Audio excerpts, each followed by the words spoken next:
Once upon a time in a small village named Green Hill, there lived a poor young man named Daniel. He was 22 years old. Daniel had kind brown eyes and short black hair. Every day he worked very hard to help his family. His father was sick and stayed in bed most of the time. His mother was too old to work in the fields. So Daniel did everything he could. Daniel worked from sunrise to sunset. He took care of the small farm and sold vegetables in the village market. Life was hard, but Daniel never gave up. His family was poor, but his heart was full of hope. He always smiled and helped others when he could. In the same village, there lived a rich girl named Sarah. She was 20 years old and had long golden hair and blue eyes. Sarah came from a wealthy family. They owned many farms and a big, beautiful house on the hill. Her father, Mr. Aaron, was one of the richest men in Green Hill. Sarah had everything: nice clothes, good food, and servants to help her. But she was not happy. Her heart felt empty. She wanted more than money and gifts. She wanted love, kindness, and someone who truly cared about her. One sunny morning, Daniel was selling vegetables in the market. He placed the carrots, tomatoes, and apples carefully on his wooden stall. Sarah came to buy some fruit. She looked around and stopped at Daniel's stall. She saw how carefully he worked. She saw his gentle smile and kind eyes. Daniel greeted her with respect. "Good morning," Sarah said softly. "Can I buy some apples?" Daniel smiled. "Of course. These apples are fresh from our tree." Sarah took the apples and thanked him. From that day on, she started visiting the market every morning. She came with small baskets and always stopped at Daniel's stall. They started talking. First, it was just about fruit and vegetables. Then they talked about the weather, the village, and soon, their lives. Daniel told her, "One day, I dream of having my own shop, a small place where I can sell fresh food and help my family live better." Sarah said, "I want to help people, not just the rich ones. I want to give to the poor, to children, to families like yours." Day by day, their friendship grew. They laughed, shared stories, and smiled when they saw each other. And slowly, they fell in love. One evening, while sitting near the river, Daniel looked at Sarah. The sky was pink with the setting sun. "Sarah," he said, "I love you. You are kind and good. I have nothing to give you, but my heart is yours." Sarah smiled. "I love you too, Daniel. You are strong and honest. You have a good soul." They held hands and dreamed about a future together. But their happiness did not last long. Sarah's father, Mr. Aaron, heard about their love. He was very angry. "You cannot be with that boy," he shouted. "He is poor. He has nothing. He is not good enough for my daughter." Sarah cried and said, "Father, I love Daniel. He is a good man. He works hard. He has a kind heart." But Mr. Aaron would not listen. "If you marry him," he shouted, "you are no longer my daughter." Sarah was heartbroken. She ran to Daniel and told him everything. Daniel listened quietly. His face was sad. "Sarah," he said softly, "I love you, but I don't want your life to be full of pain. Maybe we should not be together." Sarah cried, "No, Daniel, I want to be with you no matter what." But Mr. Aaron was full of pride and anger. He told all the villagers not to buy from Daniel's stall. "Do not help that boy," he said. "He is trying to steal my daughter." Slowly the villagers stopped buying vegetables from Daniel. His stall was empty. His family had no money. They did not have enough food. Daniel's father became sicker. Medicine was too expensive. Daniel worked day and night. He tried to borrow money, but no one helped him. His eyes grew tired, and his hands were rough from work. Sarah saw all of this. She could not stand it anymore. She went to her father again. "Please, Father," she begged. "Let me be with Daniel. He is a good man." But Mr. Aaron said, "No, you will marry someone rich. I have already chosen him."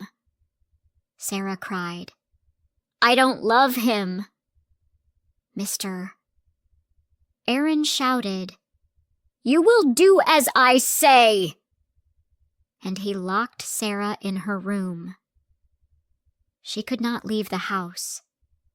Her window showed the sky, but not the one she loved. She cried every night. She thought about Daniel, about his smile, about their dreams. Her heart felt like it was breaking. Meanwhile, Daniel was losing hope. His father was very ill. The little money he had was gone. The shop he dreamed about felt like a faraway dream. One night, rain poured over the village. The wind blew hard. Thunder crashed in the sky. That night, Sarah escaped from her house. She ran through the rain, her clothes soaked and her hair flying in the wind. She reached Daniel's small house and knocked on the door. Daniel opened it, surprised. "Sarah," he said, "what are you doing here?" "I cannot live without you," she said, crying. "Let's run away together." Daniel shook his head. "I can't take care of you. I can't even feed my own family." Sarah took his hand and said, "We will face everything together. I will help you. I will work. I don't care about money. I care about you." Daniel looked at her. She was wet, cold, and brave. He hugged her tightly. "You are very strong, Sarah. I love you." And that night, they made a choice. They would leave Green Hill and start a new life. They packed a small bag and walked through the storm. They did not know where they were going. But they had each other. And so, hand in hand, Daniel and Sarah walked toward a new beginning. Daniel and Sarah walked all night through the storm. Their clothes were wet, and the cold wind blew against their faces. They were tired, but they did not stop. They held hands and kept walking. They left Green Hill behind. By morning, they reached a small town called Riverside. It was quiet and far from their village. Daniel and Sarah had no money, no food, and no place to stay. But they had hope. Daniel said, "I will find work today. I will do anything." Sarah said, "And I will work too. We will build a life together." That day, Daniel found a job as a laborer. He carried heavy stones and worked under the sun. It was hard work, but he did not complain. Sarah found work as a maid in a small house. She cleaned floors, washed clothes, and cooked meals. Her hands became rough, but her heart stayed soft. Every evening, they met under a tree near the river. They shared bread, laughed a little, and talked about the future. Some days were very hard. They did not have enough food. Some nights they slept outside. But they never gave up. One evening, Daniel said, "I am saving money. Slowly. One day, I will open a small shop, just like I dreamed." Sarah smiled. "And I will help you run it.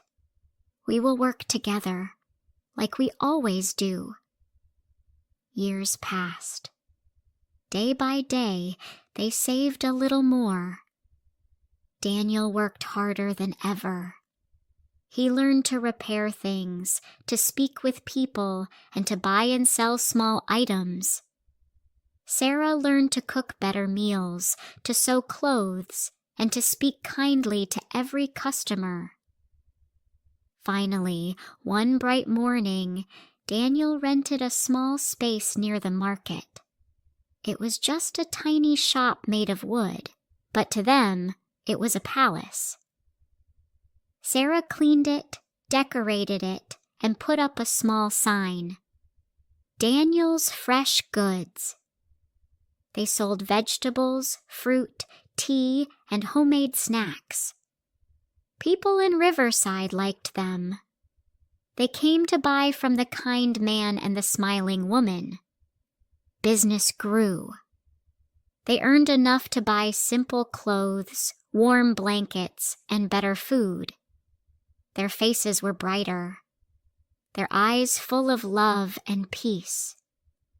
Back in Green Hill, Mr. Aaron heard about them. A traveler told him, "Sir, your daughter Sarah and that boy Daniel now run a small shop. They are doing well." At first, Mr.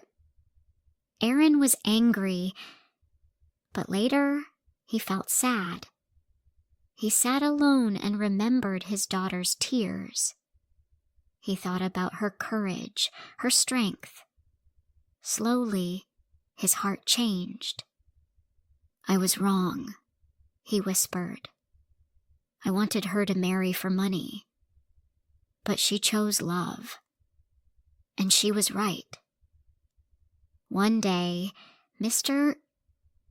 Aaron came to Riverside. He walked through the market and found the little shop. He saw Sarah behind the counter, smiling as she gave a child a free apple. He saw Daniel fixing a basket for an old woman.